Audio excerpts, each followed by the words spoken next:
Back once again. आज इस video में हम पढ़ेंगे magnetic effect of electric current, chapter 13 class 10 science को वन शॉट के अंदर खत्म।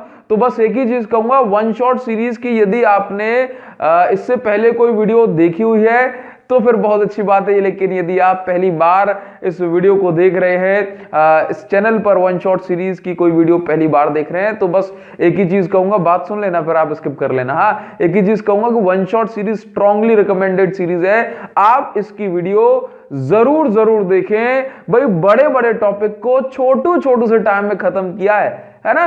तो क्विक रिवीजन सीरीज है, एग्जाम टाइम पर आपके लिए बिल्कुल वरदान है, आप इनको जरूर देखें। बिकॉज वन शॉट सीरीज तो आपको बहुत मिलेंगी, लेकिन छोटे से समय में क्विक रिवीजन कराने वाली सीरीज आपको कम ही मिलेगी। तो आप जरूर, डिस्क्रिप्शन में पहली लिंक दी गई है, अगर आप पहली बार मुझे सुन रहे हैं तो जरूर डिस्क्रिप्शन में पहली लिंक पर जाकर के क्लिक करें और प्लेलिस्ट में चेक करें कंप्लीट वीडियो सीरीज को। तो बस इतना काम आपको करना है, वन शॉट सीरीज को जरूर विजिट करें।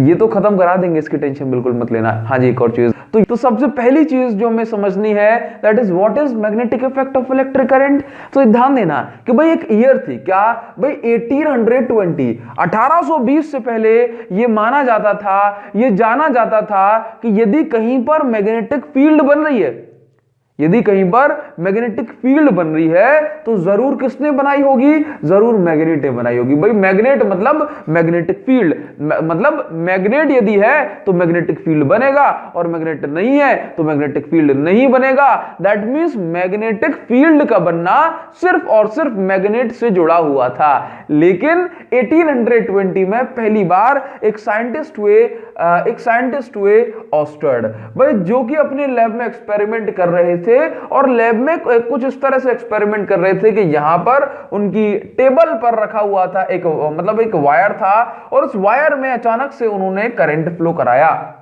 अनविलिंगली सब कुछ हो रहा था, तो उन्होंने इसमें करंट फ्लो कराया, और इस वायर के नीचे रखी हुई थी एक मैग्नेटिक नीडल। आप समझते हो, मैग्नेटिक नीडल जब भी मैग्नेटिक फील्ड के कांटेक्ट में आती है तो उस नीडल में डिफ्लेक्शन होता है, मतलब ये नीडल हिलती है।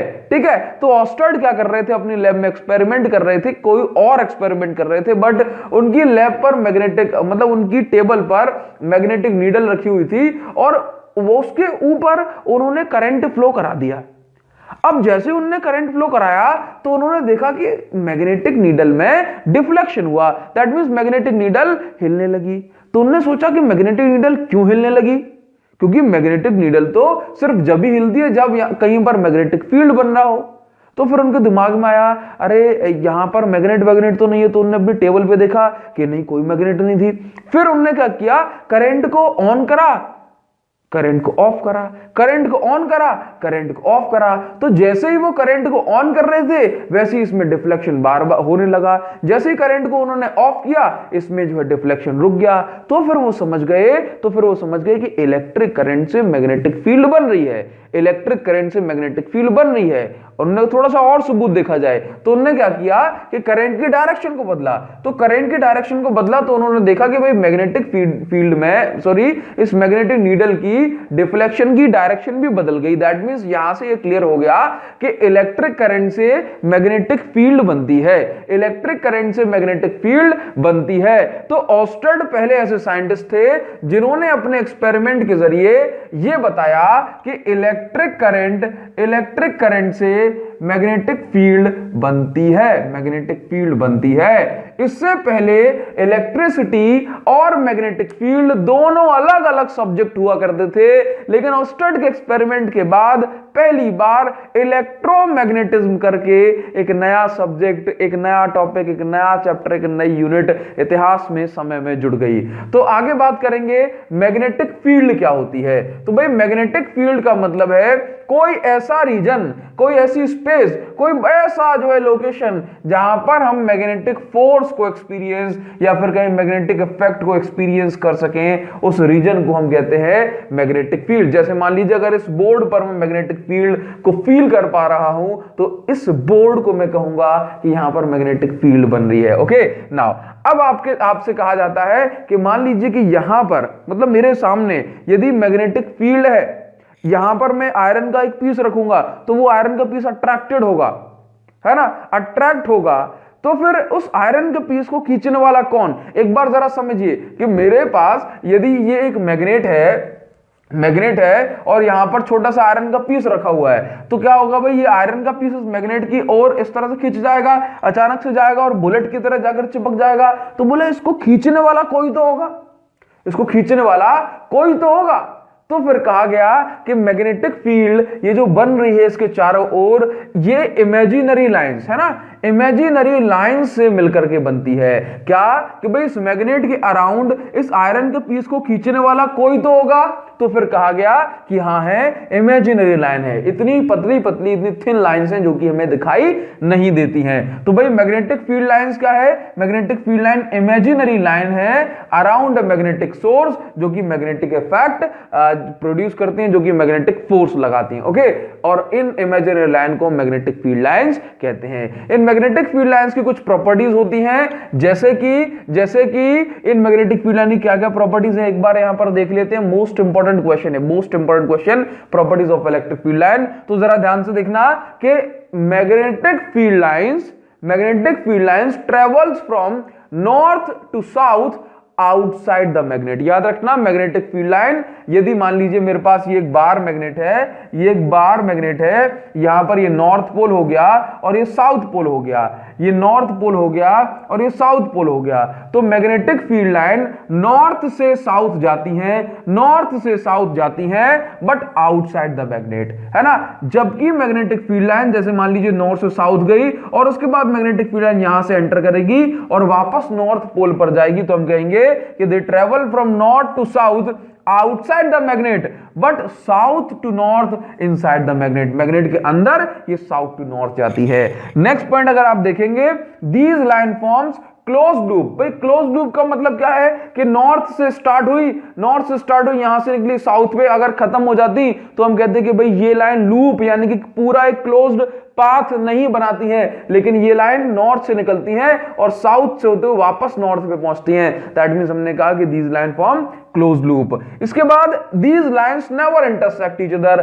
दो मैग्नेटिक फील्ड लाइन कभी एक दूसरे को इंटरसेक्ट नहीं करेंगी, बिकॉज इस पॉइंट पर अगर मैं बात करूं तो इस पॉइंट पर नॉर्थ पोल पर जो है इस तरह से फोर्स लगेगा टेंजेंशियल डायरेक्शन में, इस पॉइंट पर टेंजेंशियल डायरेक्शन में ऐसे फोर्स लगेगा। मैग्नेटिक फील्ड लाइंस में, मैग्नेटिक फील्ड में जिस पॉइंट पर आप टेंजेंट ड्रॉ करते हैं उस पॉइंट पर आपको फोर्स की, मैग्नेटिक फोर्स की डायरेक्शन मिलती है। ठीक है, तो अगर आप इस पॉइंट पर देखेंगे कि अगर आपने नॉर्थ पोल अगर इधर रख दिया तो यहां पर कैसे फोर्स लगेगा, इसके टेंजेंट ड्रॉ करो। इस पॉइंट पर अगर आपसे पूछा कि अगर मैंने एक नॉर्थ पोल रख दिया तो कैसे फोर्स लगेगा, बोले यहां पर टेंजेंट ड्रॉ करो, ऐसे फोर्स लगेगा। तो एक पॉइंट पर मैग्नेटिक फोर्स की केवल एक ही डायरेक्शन हो सकती है, इसलिए दो मैग्नेटिक फील्ड लाइन आपस में एक दूसरे को इंटरसेक्ट नहीं करती। Next, magnetic field line crowded होती हैं, फंस के होती हैं at the poles but straight inside the magnet. यदि आप इन पोल्स की बात करेंगे तो यहां पर आपको एक गुच्छा टाइप का मिलेगा, मैग्नेटिक फील्ड लाइन की भीड़ मिलेगी, जबकि मतलब यहां पर क्राउडेड होती हैं और यहां पर कैसी होती हैं, या फिर मैं ऐसे बोल दूं magnetic field lines are curved. Crowded तो मैं लिख ही देता हूं यहां पर, और मैं यहां पर लिख देता हूं कर्व्ड, है ना, मुड़ी हुई होती है। यहां पर क्या, यहां पर मुड़ी हुई भी होंगी, लेकिन अंदर कैसी होंगी, एकदम स्ट्रेट होंगी। कैसी होंगी, एकदम स्ट्रेट। बात समझ में आई आपको। अब मैग्नेट के बारे में कुछ एकाध अगर हम पॉइंट को देखें तो मैग्नेट के बारे में हमें कुछ प्रॉपर्टीज पता होना चाहिए, जैसे कि मैग्नेट के लिए जरूरी बात यह है कि isolated monopole does not exist. इसका मतलब यह है कि कोई मैग्नेट ऐसी बनाई ही नहीं नेचर ने, भगवान ने, कि जिसमें सिर्फ और सिर्फ नॉर्थ पोल हो या फिर सिर्फ और सिर्फ साउथ पोल हो। ठीक है ना, अगर आप किसी भी मैग्नेट को एक एटम तक भी तोड़ देंगे, तोड़ते तोड़ते उसकी वैल्यू एक एटम तक भी उसका साइज अगर लेकर के आ गए तो उस एटम के एक साइड आपको नॉर्थ पोल देखने को मिलेगा और दूसरी साइड साउथ पोल देखने को मिलेगा। तो इसको हमने कहा कि आइसोलेटेड मतलब अकेला, मोनोपोल मतलब सिंगल पोल, अकेला कोई भी सिंगल पोल एग्जिस्ट ही नहीं करता, हमेशा north pole and south pole साथ में रहते हैं। दूसरी बात, इफ सस्पेंडेड, यदि आपने किसी मैग्नेट को हवा में फ्रीली सस्पेंड कर दिया तो फिर ये मैग्नेट हमेशा नॉर्थ साउथ डायरेक्शन में खुद को अलाइन कर लेगी। अगर ये मैग्नेट है, मैं इसको कैसे भी जो है इसको घुमा के जो है हवा में छोड़ दूं तो फ्रीली, तो फिर क्या होगा, ये खुद को बार बार नॉर्थ साउथ में अलाइन कर लेगी। तो ये कुछ बहुत ज्यादा जरूरी से बेसिक है जो कि आपको समझने चाहिए। आई होप ये आपको समझ में आ रहा होगा। आगे हम बात करते हैं कुछ रूल्स के बारे में, मैग्नेटिक फोर्स के बारे में। आप इसका स्क्रीनशॉट लें फास्ट, जल्दी से इसका स्क्रीनशॉट ले लो। तो स्टूडेंट्स अब हम पढ़ेंगे right hand thumb rule, Fleming left hand rule, straight conductor के अराउंड, रिंग के अराउंड, सोलेनॉइड के अराउंड मैग्नेटिक फील्ड लाइंस कैसे कैसे बनेंगी, सारी बातें आपको एकदम समझ आ जाने वाली है। तो बात करेंगे सबसे पहले राइट हैंड थंब रूल, भाई क्या बताता है। तो सबसे पहले हमने पढ़ा ऑस्टर्ड एक्सपेरिमेंट। ऑस्टर्ड एक्सपेरिमेंट ने, ऑस्टर्ड ने ये जाना, ये बताया कि कोई भी वायर मतलब कंडक्टर, किसी कंडक्टर में यदि करंट फ्लो हो रहा है तो उस कंडक्टर के अराउंड मैग्नेटिक फील्ड लाइंस बनेंगी, लेकिन उस मैग्नेटिक फील्ड लाइंस की डायरेक्शन क्या होगी इसका नहीं पता। तो इसकी डायरेक्शंस को हम राइट हैंड थंब रूल से बताते हैं। अब देखो राइट हैंड थंब रूल ये कहता है कि थंब को करंट की डायरेक्शन में रखिए और जो कर्ल है, मतलब जब आप जिस डायरेक्शन में आपकी उंगलियां मुड़ेंगी उस डायरेक्शन में हमें मैग्नेटिक फील्ड लाइंस की डायरेक्शन मिल जाएगी। दैट मींस यदि हमारा जो करंट है इस कंडक्टर में फ्लो हो रहा है तो उस कंडक्टर के अराउंड मैग्नेटिक फील्ड लाइंस बनेंगी और मैग्नेटिक फील्ड लाइंस की डायरेक्शन क्या होगी, तो देखो करंट की डायरेक्शन में थंब को रखा और उंगलियों को घुमा दिया, तो घुमाओगे अपनी फिंगर्स तो यहां पर आपको ये एंटी क्लॉकवाइज डायरेक्शन देखने को मिलेगी। जरा देखो तो यहां पे करंट ऊपर, तो थंब को रख दिया ऊपर और उसको ऐसे घुमा दिया, तो कौन सी डायरेक्शन, एंटी क्लॉकवाइज। मान लो कि कंडक्टर में करंट नीचे फ्लो हो रहा होता तो आप थंब रखते नीचे और इसको ऐसे घुमा देते, समझ आया, तो आपको क्लॉकवाइज डायरेक्शन मिलती। अब देखो ये तो स्ट्रेट कंडक्टर है, ये क्या है, ये स्ट्रेट कंडक्टर। लेकिन मान लो यदि हमारे पास रिंग आ जाए, क्या आ जाए, रिंग, जैसे कि ये। अब इस रिंग, इस कंडक्टिंग रिंग में यदि करंट फ्लो हो रहा है इस डायरेक्शन में, है ना, इस डायरेक्शन में, तब मैग्नेटिक फील्ड लाइन कैसे बनेंगी इसके अराउंड। तो जरा देखो इसमें तो कोई पर्टिकुलर डायरेक्शन है ही नहीं, इसमें तो ऊपर भी है, लेफ्ट में भी है, करंट नीचे आएगा फिर राइट में जाएगा और ऐसे घूमते रहेगा। तो यहां पे क्या करना है कि यहां पर अलग अलग पॉइंट पर आपको थंब रखना पड़ेगा। तो करंट की डायरेक्शन में थंब को रखो, यहां पे देखो करंट की डायरेक्शन में, जैसे मान लो ये अपने पास रिंग है, अब इसमें करंट यहां पर कहां जा रहा है, ऊपर, तो यहां पर क्या रखोगे, यहां पर रखोगे थंब को, ठीक है, और अपनी फिंगर्स को ऐसे घुमाना। तो मैग्नेटिक फील्ड लाइन इस बोर्ड के अंदर जाएंगी और फिर यहां से बाहर निकलेंगी, है ना, मैग्नेटिक फील्ड लाइन बोर्ड के अंदर जाएगी और यहां से बाहर निकलेगी। तो कैसे बनाऊंगा मैं, तो मैग्नेटिक फील्ड लाइन कुछ इस तरह से बन जाएंगी, बोर्ड के अंदर गई और यहां से बाहर निकली। इसके बाद देखो मैग्नेटिक फील्ड लाइन से क्या होगा, यहां पे देखो, यहां से ऊपर और यहां से देखो थंब करंट का जाएगा, अब यहां पर तो थंब रखा आपने इस डायरेक्शन में और फिंगर आपकी पीछे से होते हुए बाहर निकलेगी। तो यहां पे इस तरह से ये यहां से बाहर निकल रही है, ठीक है। इसी तरह से आप यहां पर देखोगे तो मैग्नेटिक फील्ड लाइन की डायरेक्शन आपको कुछ इस तरह से नजर आएगी कि यहां से जाएगी और यहां से ये बाहर और इसी तरह से यहां पर, समझ आया। तो अगर आपका करंट यहां पर है तो मैग्नेटिक फील्ड लाइंस यहां से बाहर निकलेगी। क्लियर है इतनी बात नाउ। तो उस तरह से आप मैग्नेटिक फील्ड लाइंस के पैटर्न्स को बना सकते हैं और समझ सकते हैं। यहां पर आपको ध्यान देना होता है कि जब मैग्नेटिक फील्ड लाइंस की बात करते हैं रिंग के सेंटर पर, तो रिंग के सेंटर पर मैग्नेटिक फील्ड लाइंस स्ट्रेट होती हैं। कैसी होती हैं, स्ट्रेट।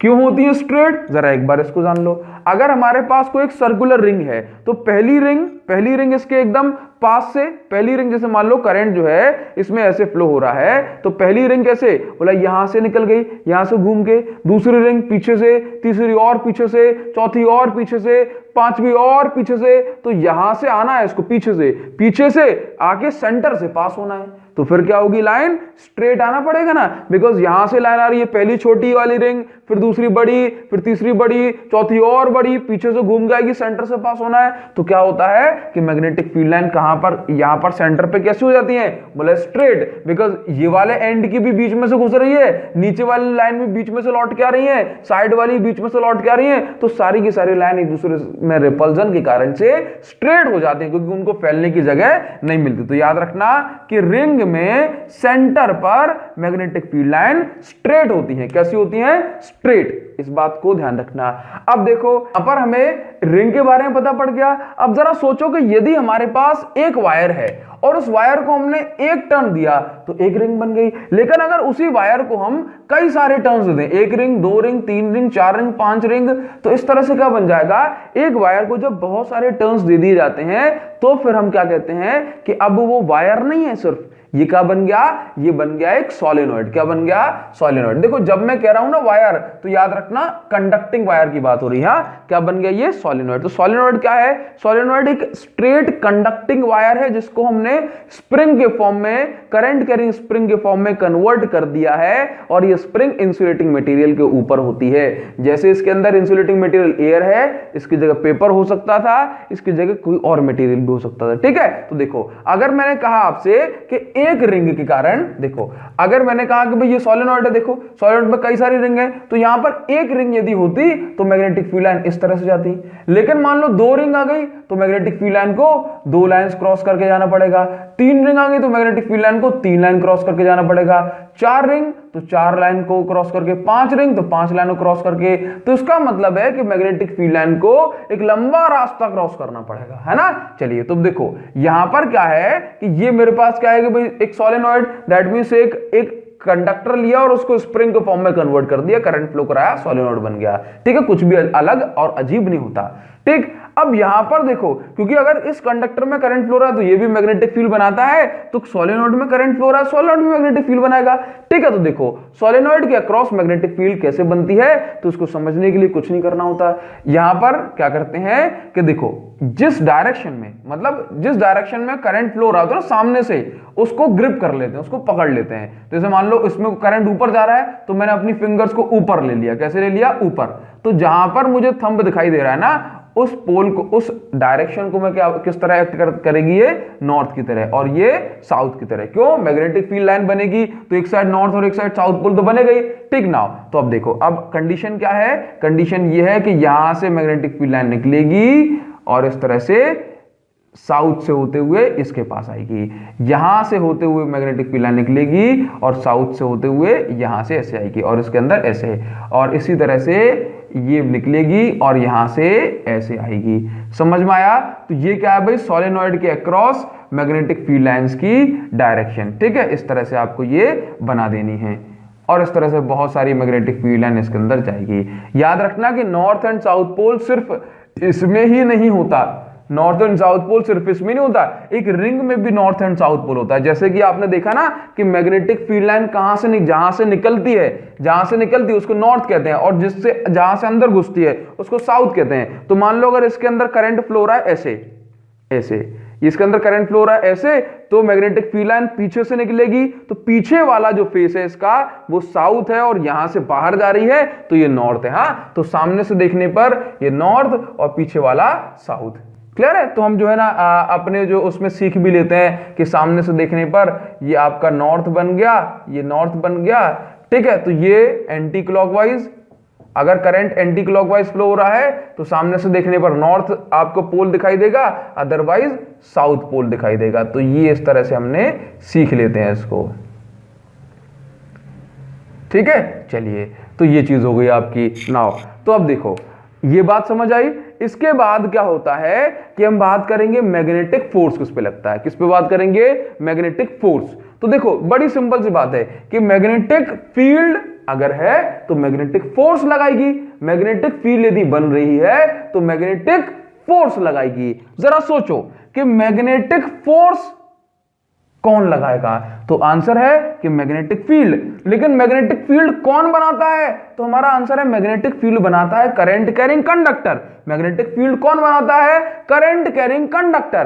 करंट का मतलब क्या होता है, बोला flow of charge in a definite direction. तो उसका मतलब मैग्नेटिक फील्ड कौन बनाता है, बोला current carrying conductor. Current carrying conductor का मतलब है कि मूविंग चार्जेस। क्या? Moving charges. मैंने कहा इस कंडक्टर में करंट फ्लो हो रहा है, इसका मतलब कौन है उसके अंदर चार्जेस मूव कर रहे हैं। हाँ, तो याद रखना कि करंट कैरिंग कंडक्टर का मतलब मूविंग चार्जेस। तो मैं ऐसा भी कह सकता हूं कि मूविंग चार्जेस बनाते हैं मैग्नेटिक फील्ड लाइंस को। तो याद रखना कि यदि मैग्नेटिक फील्ड लाइन कौन बना रहा है, बोला मूविंग चार्ज, तो नेचर में सिमिलैरिटी है। क्या है? Nature loves symmetry. तो नेचर किस पर फोर्स लगाएगी? बोला जो है मैग्नेटिक फील्ड कौन बना रहा है, बोला मूविंग चार्ज। तो याद रखना कि नेचर मूविंग चार्जेस पर ही फोर्स लगाती है, स्टैटिक चार्ज पर फोर्स नहीं लगाती।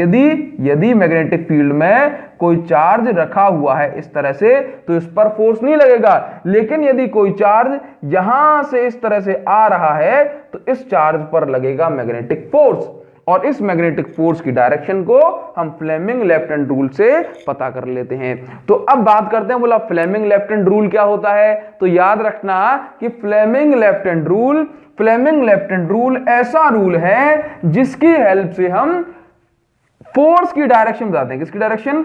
फोर्स की डायरेक्शन। अब फोर्स किस किस पे लगता है? तो फोर्स मूविंग चार्ज पे लगता है, या फिर हम कहें करंट कैरिंग कंडक्टर पे लगता है। किस पे? मूविंग चार्ज कहें या फिर करंट कैरिंग कंडक्टर। चलिए, तो आपको बताएं कि फ्लेमिंग लेफ्ट हैंड रूल को हम किस तरह से अप्लाई करते हैं। तो बड़ी सिंपल सी बात है कि फ्लेमिंग लेफ्ट हैंड रूल में हमें क्या करना होता है, हमें अपनी थंब को, फोर फिंगर को एंड मिडिल फिंगर को 90 डिग्री पर स्ट्रेच करना होता है, और थंब जो है मैग्नेटिक फोर्स की डायरेक्शन बताता है। क्या? फोर्स की डायरेक्शन। ये फोर फिंगर मैग्नेटिक फील्ड की डायरेक्शन, और middle finger motion of charge या कहें करंट की डायरेक्शन बताता है। ठीक है, चलिए, तो मान लो कि मेरे पास ये एक कंडक्टर है, हाँ, इस कंडक्टर में यदि करंट फ्लो हो रहा है इस डायरेक्शन में आई, ठीक है, तो फिर और मैग्नेटिक फील्ड जो है इस तरह से बन रही है, इस तरह से, तो फिर आपको बताना है कि ये जो कंडक्टर है इस पर कैसा फोर्स लगेगा। तो बड़ी सिंपल सी बात है, क्या करोगे? बोला थंब इस तरह से स्ट्रेच कर लो। बोला फोर फिंगर क्या बता रही? बोला मैग्नेटिक फील्ड। तो यहां पर मैग्नेटिक फील्ड की डायरेक्शन कहां है? बोला नीचे। मैग्नेटिक फील्ड की डायरेक्शन कहां है? नीचे। और करंट की डायरेक्शन, तो करंट वाली फिंगर कौन सी? बोला मिडिल फिंगर।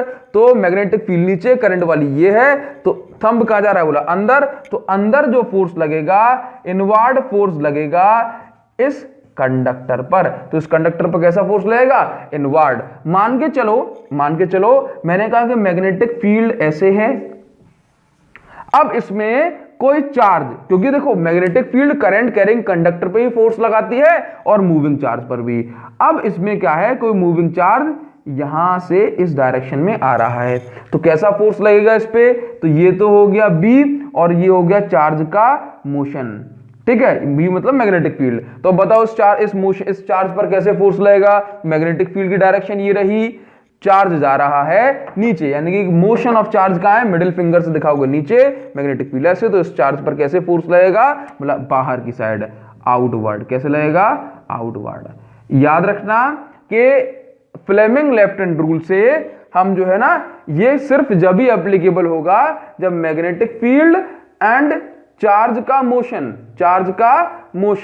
90 डिग्री पर हो। कितने डिग्री पर हो? 90 डिग्री पर। क्लियर है इतनी बात? आई होप आपको ये बात समझ आ रही होगी। इसके बाद हम मिलते हैं आपसे नेक्स्ट स्लाइड पर, जहां पर हम पढ़ने वाले हैं इलेक्ट्रोमैग्नेटिक इंडक्शन। आप इसका स्क्रीनशॉट क्या लेंगे?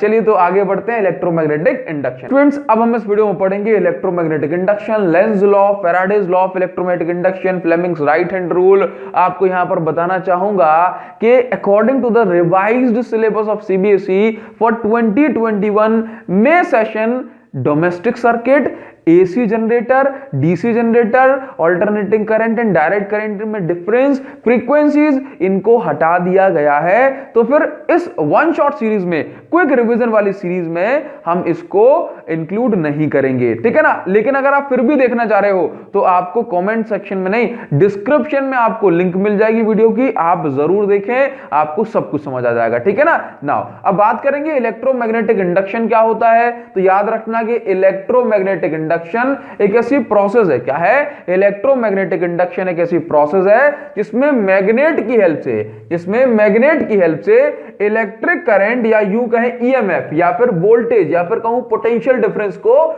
जनरेट किया जाता है, प्रोड्यूस किया जाता है। इलेक्ट्रोमैग्नेटिक इंडक्शन एक ऐसी प्रोसेस है जिसमें मैग्नेट की हेल्प से इलेक्ट्रिक करंट को इंड्यूस किया जाता है, प्रोड्यूस किया जाता है, जनरेट किया जाता है। इस प्रोसेस को सबसे पहले फैराडे ने डिस्कवर किया। किसने?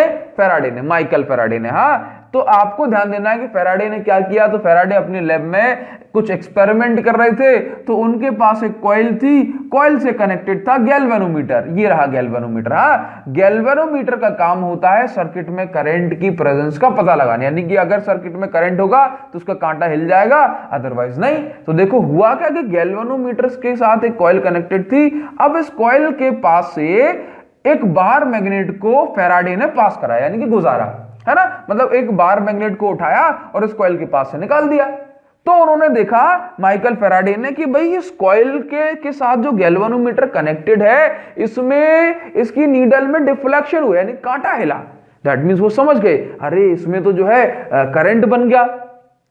अब एक बार चेक करना पड़ेगा ना करंट इसी से बना या नहीं। तो उन्होंने क्या किया कि उन्होंने जो है ना इसके पास से जैसे जैसे गुजार रहे हैं, वैसे वैसे क्या हो रहा है, वैसे वैसे इसका कांटा ऐसे ऐसे हिल रहा है। अगर एक बार इस साइड गई तो कांटा ऐसे हिला, फिर एक बार इस साइड आई तो कांटा ऐसे हिल गया। तो उसका मतलब वो समझ गया कि बार मैग्नेट को अगर आप इसके आसपास लेकर के जा रहे हो तो फिर जो है ना इसके अंदर करंट बन रहा है। क्या बन रहा है? करंट बन रहा है। That means magnetic field line से क्या बन रहा है? बोला इलेक्ट्रिक करंट जनरेट हो रहा है, इंड्यूस हो रहा है। समझ में आया? तो फिर उन्होंने जो है ना इसको और डिटेल में स्टडी किया। डिटेल में स्टडी करने के बाद पाया कि जब ये बार मैग्नेट इसके पास में जा रही है तो एक्चुअल में हो क्या रहा है, इसकी स्टडी करने पर पाया कि देखो मैग्नेटिक फील्ड लाइन, जैसे अगर ये मैग्नेट है, ये इसके पास जा रही है, तो फिर क्या होगा कि भाई मैग्नेट में से निकल रही है मैग्नेटिक फील्ड लाइन, तो अभी 50 मैग्नेटिक फील्ड लाइन। फिर जब ये इसके और पास गई तो उसकी कितनी, बोला 70 मैग्नेटिक फील्ड लाइन। जब इसके और पास गई 90 मैग्नेटिक फील्ड लाइन। अब ये मैग्नेट इससे दूर जाने लगी तो मैग्नेटिक फील्ड लाइन की वैल्यू क्या होने लगी? कम होने लगी, 80, 70, 60, है ना। तो देखो यहां पर क्या हो रहा है कि मैग्नेटिक फील्ड लाइन कितनी कनेक्ट होती है, इसको हम कहते हैं मैग्नेटिक फ्लक्स। क्या कहते हैं? Magnetic flux. तो इस कॉइल के साथ कितनी मैग्नेटिक फील्ड लाइन कनेक्ट हो रही है, इसको हम कहते हैं मैग्नेटिक फ्लक्स। तो भाई देखो पहले मैग्नेटिक फ्लक्स की वैल्यू कितनी, बोला 50, फिर बढ़ी 70, फिर बढ़ी 90, फिर जब मैग्नेट इससे दूर जाने लगी इस डायरेक्शन में तो फिर मैग्नेटिक फ्लक्स की वैल्यू क्या होने लगी? कम। तो उसने पाया फैराडे ने कि जैसे जैसे मैग्नेटिक फ्लक्स की वैल्यू में चेंज हो रहा है वैसे वैसे इस सर्किट में, इस कॉइल में ईएमएफ या फिर कहीं वोल्टेज जनरेट हो रहा है, जिसके कारण से सर्किट में करंट फ्लो होता है। तो फैराडे का फर्स्ट लॉ क्या कहता है कि whenever there is change in magnetic flux linked with a coil then there will be an induced EMF, यानी कि potential difference generated in that coil due to which current flows in that coil। ठीक है, चलिए अब बात करेंगे भाई Faraday का सेकंड लॉ। भाई ये दोनों मोस्ट इंपोर्टेंट क्वेश्चन है। फैराडे का जो सेकंड लॉ है वो ये कहता है कि जितनी जल्दी फैराडे ने ये नोटिस किया कि जितनी जल्दी मैं इसको आगे पीछे कर रहा हूं उतना ही ज्यादा जो है इसमें करंट बन रहा है। तो फैराडे का सेकंड लॉ, फैराडे ने दिमाग लगाया कि जल्दी कर रहा हूं तो फिर क्या हो रहा होगा। तो फैराडे ने पाया कि जल्दी करूंगा ना तो 50, 70, 90, 80, 70, 60 ये जल्दी मैग्नेटिक फ्लक्स चेंज होगा। इसका मतलब है रेट का मतलब कितनी गति से मैग्नेटिक फ्लक्स चेंज हो रहा है। Rate of change of magnetic flux is directly proportional to induced EMF. भाई कितना ईएमएफ का मतलब पोटेंशियल डिफरेंस, वोल्टेज, कितना ईएमएफ इंड्यूस होगा ये डिपेंड करेगा कि कितना मैग्नेटिक फ्लक्स को रिप्रेजेंट करते हैं phi से, और डी का मतलब है चेंज, कि कितना मैग्नेटिक फ्लक्स चेंज होगा। एक बार फिर ईएमएफ कितना इंड्यूस होगा ये डिपेंड करेगा मैग्नेटिक फ्लक्स की चेंज रेट पर। ठीक है, चलिए ये हो गया फैराडे का सेकंड लॉ। अब देखो फैराडे ने ये तो बता दिया था कि यहां पर जब आप मैग्नेट को जो है ना आगे पीछे लेके जाओगे तो फिर जो है ना इस कॉइल के अंदर करंट फ्लो होगा, करंट बनेगा। लेकिन फैराडे ने ये नहीं बता पाया कि करंट की डायरेक्शन क्या होगी। तो इसको स्टडी किया लेंज ने। किसने स्टडी किया? लेंज ने। तो लेंज ने क्या बताया? Lenz law tells the direction of induced current in coil. तो मतलब फैराडे ने नहीं बता पाया कि इस कॉइल में करंट की डायरेक्शन क्या होगी, उस डायरेक्शन के बारे में बताया लेंज ने। किसने बताया? लेंज ने। तो लेंज ने इसको स्टडी किया। लेंज ने कैसे स्टडी किया? लेंज ने कहा कि जब आप इस बार मैग्नेट को इस साइड लेके जा रहे हो तो नॉर्थ पोल से क्या हो रहा है भाई, मैग्नेटिक फील्ड लाइन निकल रही है। अब ये मैग्नेटिक फील्ड लाइन इस कॉइल के साथ कनेक्ट होगी। कॉइल क्या, इस दुनिया में कोई भी चीज नहीं चाहती कि मेरे साथ कोई छेड़छाड़ करे या फिर बदलाव करे। तो फिर ये कॉइल इस नॉर्थ पोल को रिपेल करने के लिए अपने इलेक्ट्रॉन्स को, अपने चार्जेस को ऐसे घुमाती है कि भाई उसमें करंट बनने लगता है। करंट बनने लगता है तो फिर क्या होगा कि करंट बन रहा है तो ये करंट कैरिंग कॉइल हो गई, और करंट कैरिंग कॉइल के एक साइड नॉर्थ पोल बनता है और दूसरी साइड साउथ पोल। तो ये कॉइल अपने चार्जेस को ऐसे घुमाती है कि इस साइड नॉर्थ पोल बने और इस साइड साउथ पोल। बोला ऐसे क्यों? ऐसा इसलिए बिकॉज ये नॉर्थ पोल आ रहा है ना, तो नॉर्थ पोल अगर इस साइड आया मैग्नेट का तो फिर इसके साथ ये कनेक्ट होगा, तो फिर मैग्नेटिक फ्लक्स की वैल्यू उसके साथ कनेक्ट होगी, मतलब बदलेगी।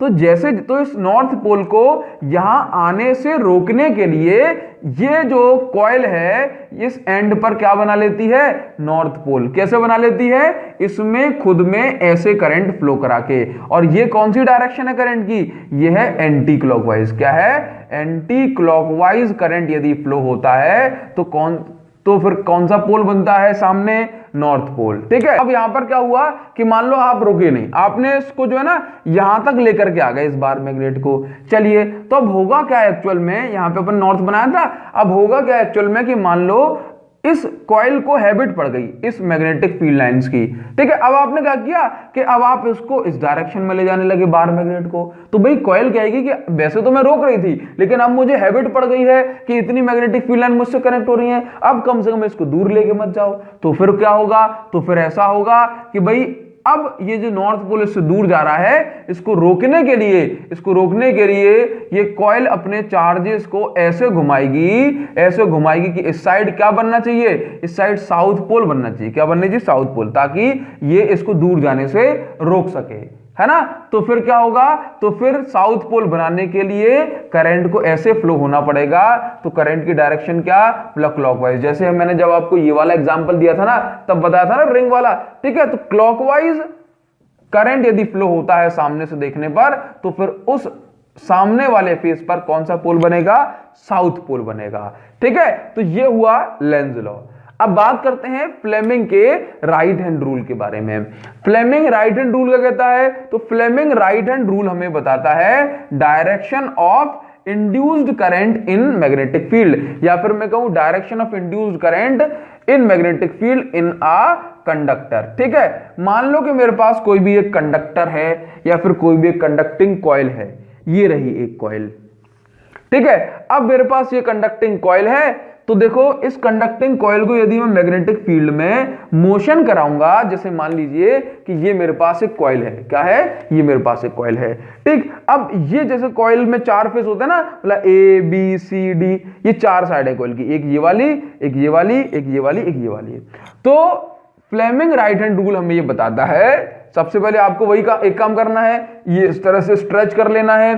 थंब बताएगा मोशन ऑफ कंडक्टर, कि अगर कंडक्टर अगर ऊपर मोशन कर रहा है ना, तो अगर कंडक्टर ये ऊपर जा रहा है, कहां जा रहा है? देखो ये वाले कंडक्टर को देखो, इस साइड वाले को, इस साइड वाले को, एक साइड वाला देखोगे दूसरे की डायरेक्शन अपना पता पड़ जाएगी। अगर ये वाला कंडक्टर ऊपर जा रहा है तो मैं अपना थंब ऊपर रखूंगा। ठीक है। चलिए, अगर मैग्नेटिक फील्ड मेरी नीचे या फिर चलो कहता हूं इस साइड है, कहां है? इस साइड, तो फिर क्या होगा? तो फिर मैं मैग्नेटिक फील्ड वाली अपनी राइट वाली जो फिंगर है, 4 फिंगर, उसको ऐसे रखूंगा, और इसके बाद मुझे जो मिडिल फिंगर होगी वो इंड्यूस्ड करंट की डायरेक्शन बताएगी। जैसे मान लो कि मेरे पास ये एक कॉइल है। ठीक है। अब इस कॉइल में देखो, मान लो इसको देखता हूं मैं, यहां इसको देखो, ये मेरे पास अगर ये कंडक्टर गया ऊपर, ठीक है, तो मैं क्या करूंगा? और मैग्नेटिक फील्ड मैंने कहा ऐसे है, तो अब देखो मैग्नेटिक फील्ड ऐसे है तो मैंने इसको रख दिया इस डायरेक्शन में। कंडक्टर मेरा ये ऊपर जा रहा है तो मैं इसको ऐसे रखूंगा, तो फिर मेरी ये जो मिडिल फिंगर होगी वो अंदर जा रही है। इसका मतलब है कि इसमें अंदर करंट बनेगा। कैसे बनेगा? अंदर। जबकि इसी समय ये कहां जा रही है? बोला नीचे, तो थंब को रखूंगा नीचे, मैग्नेटिक फील्ड ऐसे, तो इसमें करंट बनेगा बाहर। बात समझ में आई? तो फ्लेमिंग का जो राइट हैंड रूल है वो क्या बताता है? Direction of induced current in magnetic field in a conductor. I hope ये आपको समझ में आया होगा। इसके बाद यहां पर एक छोटा सा कॉन्सेप्ट और होता है जिसको हम कहते हैं अर्थिंग। क्या कहते हैं, अर्थिंग। अर्थिंग क्या होता है एक्चुअल में, कि अर्थिंग का मतलब है जैसे मान लीजिए कि भाई बिजली ऊपर से आई, ठीक है। अब ये एक बड़ी सी बिल्डिंग है, क्या है, बड़ी सी बिल्डिंग। अब मान लो कि यहां से जो है ना आकाश से, दैट मींस स्काई से आने वाली बिजली गिरी, दैट मींस इलेक्ट्रिसिटी बहुत सारी। अब होगा क्या एक्चुअल में कि इलेक्ट्रिसिटी का मतलब कि बहुत सारे इलेक्ट्रिक चार्जेस, बहुत सारे इलेक्ट्रिक चार्जेस। तो अगर ये इलेक्ट्रिक चार्जेस डायरेक्ट आकर के इसकी छत पे गिरेंगे तो फिर क्या होगा, तो फिर बहुत ज्यादा डैमेज हो सकता है। इसलिए घरों में इलेक्ट्रिकल अप्लायंसेस में क्या होता है, एक कंडक्टिंग वायर का यूज होता है जो कि अर्थ से कनेक्टेड होता है। किससे, अर्थ से कनेक्टेड होता है। तो जैसे मान लीजिए छत पर अगर बिजली गिरी और अगर अर्थिंग वायर लगा हुआ है तो फिर जो सारा का सारा चार्ज होगा इस अर्थिंग वायर जो कि कंडक्टर होता है यहां से होते हुए नीचे आ जाएगा। बात समझ में आई? आई होप आपको ये और इस कॉन्सेप्ट को अपन बोलते हैं अर्थिंग। और अर्थिंग इस तरह से इलेक्ट्रिकल अप्लायंसेस को एक्सेस चार्ज की जो है ना से डैमेज होने से बचाता है। एक और चीज, जैसे मान लो अर्थिंग वायर लगे होने से क्या होता है कि हमारे पास कोई भी डिवाइस है, अब इस डिवाइस में कई सारे वायर हैं, अब आपने अर्थिंग करके रखी है ना, तो फिर क्या होगा, अब मान लो कि वायर जो है कट गया, तो अगर आप अर्थिंग करके बैठे हो तो उसका मतलब जो भी एक्स्ट्रा करंट होगा वो डायरेक्ट जो है हमारा ग्राउंड में चला जाएगा। तो इस कॉन्सेप्ट को हम कहते हैं अर्थिंग। आई होप आपको ये सारी चीजें क्लियर हो पाई होंगी। और ये जो वन शॉट सीरीज है, अगर आपको ये पसंद आई ना तो कंप्लीट साइंस की वन शॉट वीडियो जरूर देखें, लिंक आपको डिस्क्रिप्शन में मिल जाएगी। सब्सक्राइब करने के साथ साथ बेल आइकन को भी जरूर हिट कर देना। Thank you so much guys, thanks a lot, see you in the next video, thank you.